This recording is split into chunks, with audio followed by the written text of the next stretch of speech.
one of the most famous places in Beverly Hills. We've seen it in a lot of movies, and we know that this is one of the places to look for the rich and famous. There are beautiful places around here, beautiful stores, beautiful restaurants.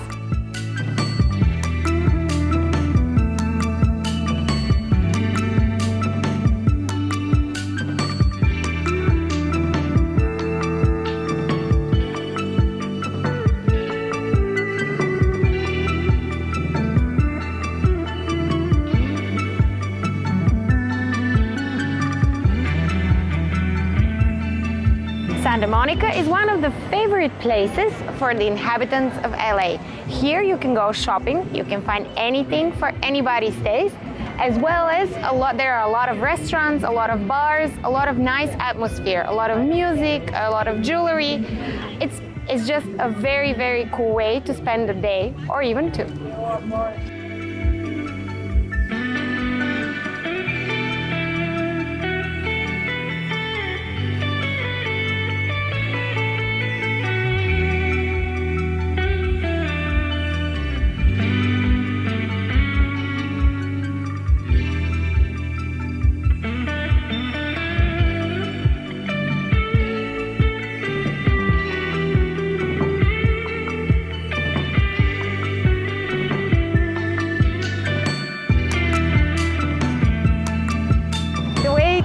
The beach in Santa Monica is usually crowded, as you will be able to see a lot of people passing by, but this just shows you that it is a very loved place by the inhabitants and the visitors of Los Angeles.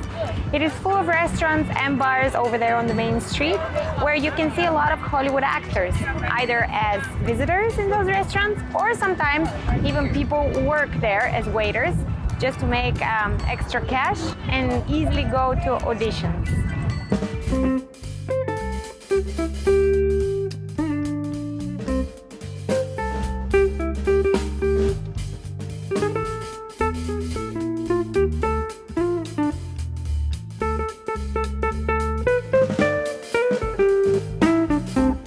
Manhattan Beach is one of the most loved places in Los Angeles, especially for sports and a healthy way of life.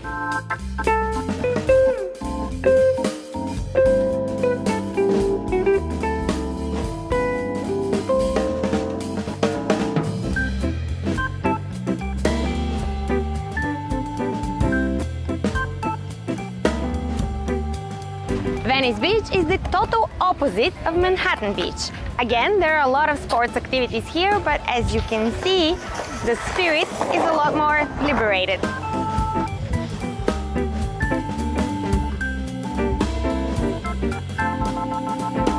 These favorite places of Los Angeles and the love for cinema are among the reasons many people to follow their dreams in this direction.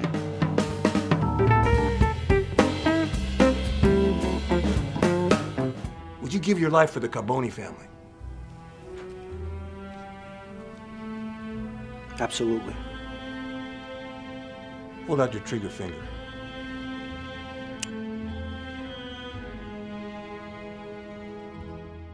Tekin Girgin is a Turkish director who decided to take the adventurous step and move to LA to realize his dreams.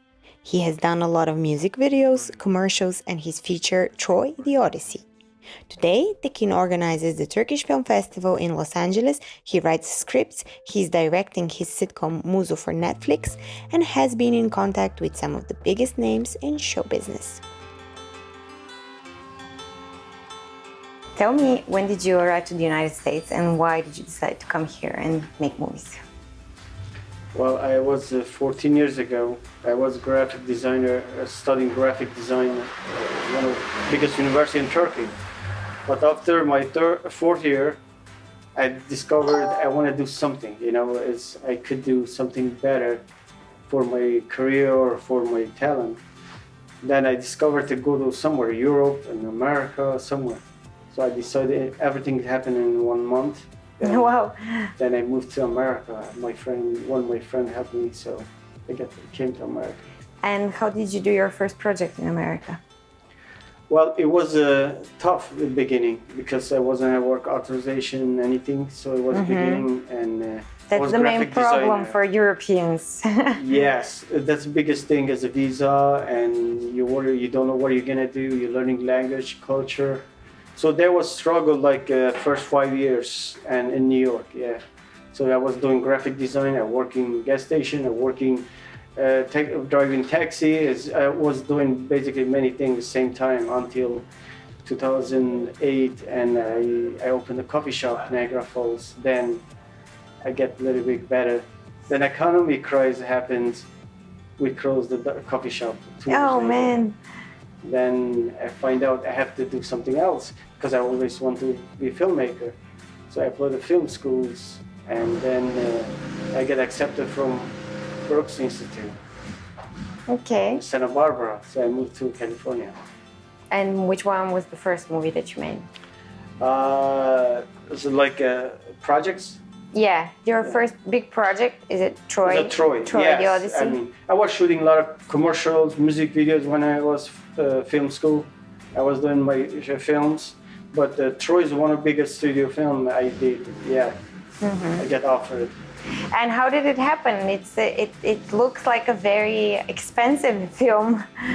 Yeah, I mean, it's this Troy actually, if you compare European, a little bit budget, but if Hollywood is very low budget. So yeah, Troy actually changed my career because it was my first feature film, and also it was studio film. Then it went to Netflix. That was changed my career for sure. Yeah.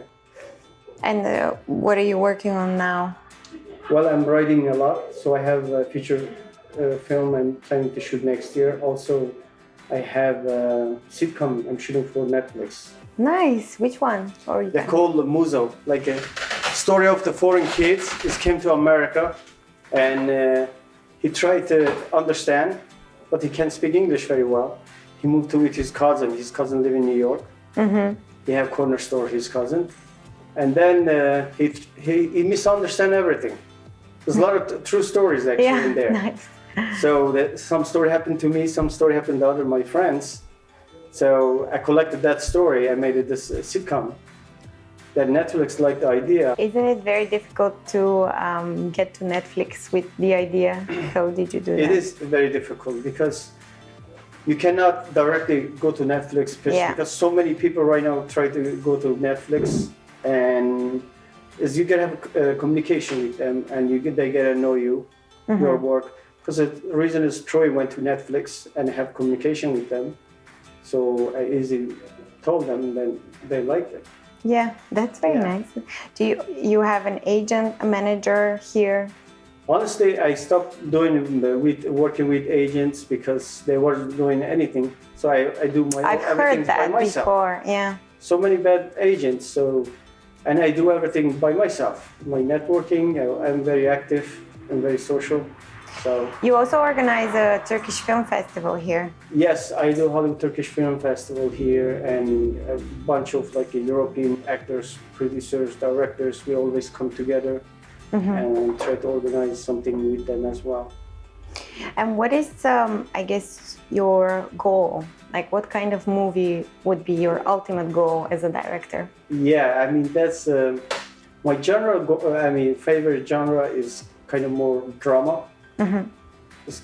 I have like my goal is to be best director much I can, because there is no numbers you can tell how you're gonna be best. There is no definition for this. But I would when you do your job right, I think Hollywood is a good place to be.